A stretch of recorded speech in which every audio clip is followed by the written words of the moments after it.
latest podcast, The Heidelcast. It's a Heidel minicast. And now, Scott Clark. Conversations, discussions, and arguments. If the Heidelcast helps you, won't you help us keep it going? Please make the coffer clink by clicking on the PayPal link or by sending a check to Heidelberg Reformation Association, 1637 East Valley Parkway, number 391, Escondido, California, 92027. The internet is a funny thing. For years, the Heidelcast has been on the Heidel blog and also on Apple Podcasts and everywhere podcasts are found. And usually, for quite a number of years, a certain number of people every day, can't tell exactly, but seem to listen to the Heidelcast by using the Heidel blog rather than by subscribing in a podcast app. Lately, that number has grown dramatically. So if you're one of those, and you're welcome to do it, it's great. In fact, we've set up the Heidel app so that you can do that. You can download the free Heidel app from Google Play or from the App Store. And it works, and you'll like it. So that's great. But if you're new to podcasts, you can also subscribe to them in any podcast app. If you have an iPhone, you can use the native podcast app, and there are a lot of other apps you can use as well. And in those apps, you can subscribe to the Heidelcast. And if you just want to keep using the Heidel app, that's great. That actually is the simplest, most elegant way to do it. So I just thought I would mention that because it's a surprising number of people who now seem to be listening to the Heidelcast via the Heidel blog. And if that's what you're doing and you like it, fantastic. The Heidelcast. Conversations, discussions, and arguments for the better part of, well, more than a decade. I've been hearing and reading the expression, something like this, "I do not like that conversation," close quote. I hear that all the time. If in this context, the nouns discussion and conversation mean the exchange of ideas, then that seems like an odd way for someone to say, "I don't like that exchange of ideas." Really, why not? Is this some sort of political correctness or some sort of new speech code? Well, perhaps. But it seems as if what is really intended is something like this: "I do not like that argument." In this usage, argument doesn't signify some unpleasantness between two people. For example, "I cannot believe that you spent the entire cocktail party talking to that boor," B-O-O-R, not B-O-E-R, which is a farmer. "Well, what choice did I have? You spent the entire evening sulking in the corner." That is a spat, a quarrel, a tiff, or a squabble. It can be an unpleasant dispute. For example, Luke 9:46, Paul warns against being argumentative in Titus 2:9, but it need not be so. The noun argument has other senses.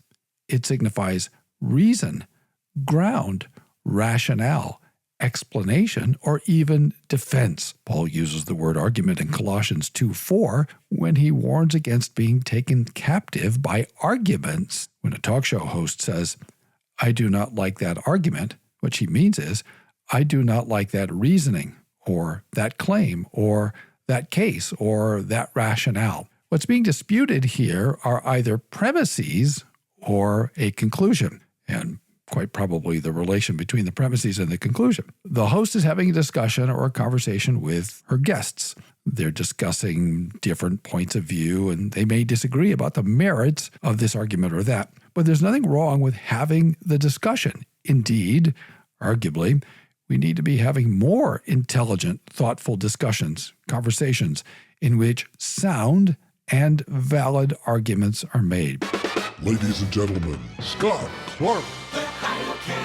There are good reasons to dislike an argument without jettisoning arguments altogether. The first is that a conclusion is being drawn from a false premise. Some Nebraskans talk as if the Cornhuskers were always a running team, and that Coach Riley's move to a passing attack was a sort of lapse.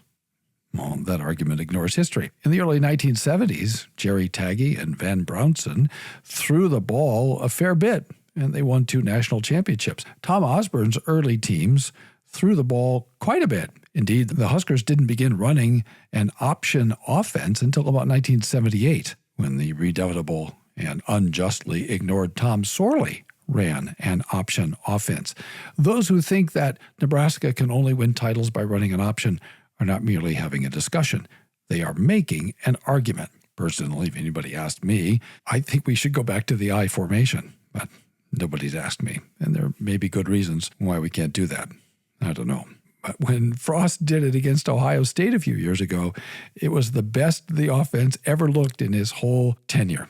But I digress. Second, we make arguments regularly in daily life. If one wants a raise from one's employer, ordinarily, one must make a case or an argument for that raise. If an employee comes to me, I don't have any employees, but if an employee came to me and said, I want a raise, I would say, all right, I'm willing to consider it.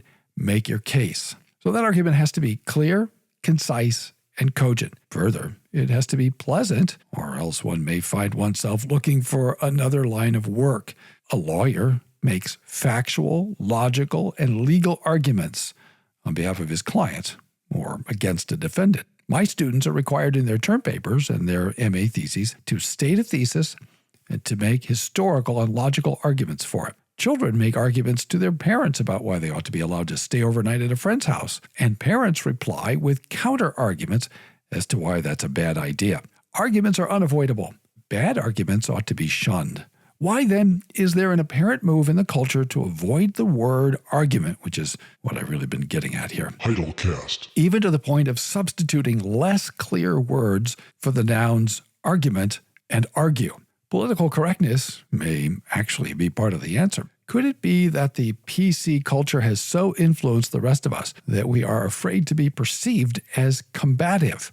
Might this fear cause Americans to avoid any language that might connote pugnacity? There's a word for you. Pugnacity. If so, this is a trend that we ought to resist. I've sometimes wondered if the global war against terror, about 20 years long, has had some unrecognized effects. Perhaps in reaction to the long war with Islamic imperialism, there developed a subtle, unspoken pressure to remove martial language from daily speech. I don't know. I'm just wondering. I wonder, too, if the banishment of the word argument from our vocabulary reflects the subjective turn of the late modern West toward feelings and away from logic. Jay Adams used to make this point. He refused to allow students to say, I feel that, when what they meant was, I think that.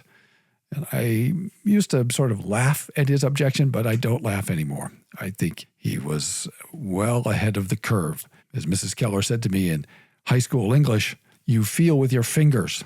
You are ill or angry or happy, but you feel with your fingers. And I think, again, she was exactly right.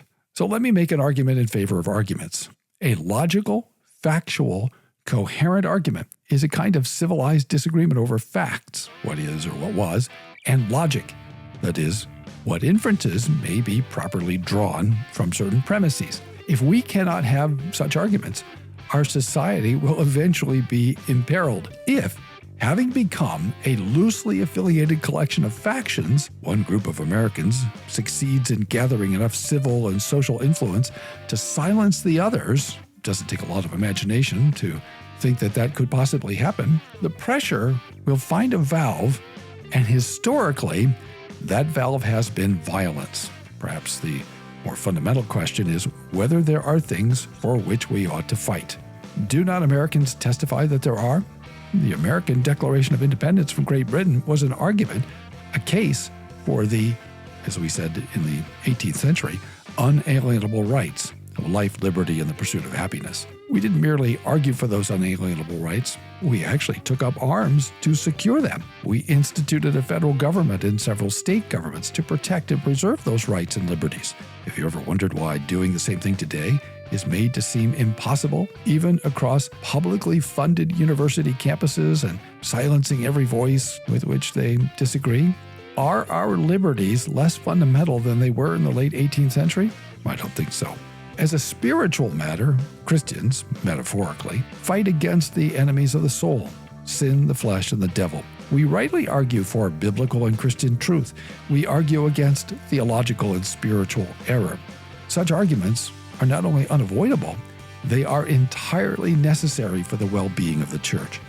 Isn't that interesting that it is uncontroversial in our culture to speak of fighting against injustice, as people say, but people look askance if we have more than discussions about truth.